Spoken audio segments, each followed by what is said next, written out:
So yeah, I work with a specialty flooring retailer, and they've really worked the spiking issues tab into their regular workflow in Noibu. For the last bit, coming in on a Monday, if there was a possible dip in conversion over the weekend, that's a great place to start the investigation to see what was perhaps spiking over the weekend, what may have impacted conversion from a technical error standpoint.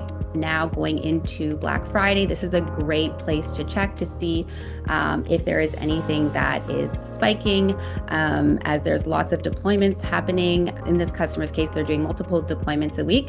So really a quick place to look to see if there's anything that is happening significantly more than the previous period, and then they can start their investigation there. But where the spiking issues tab, I think, really shines is anything that's kind of been on the site for a while, but has never sort of reached a specific threshold of significance. But as your traffic increases, some of these issues that have been on the site a long time may bubble up due to the increased traffic.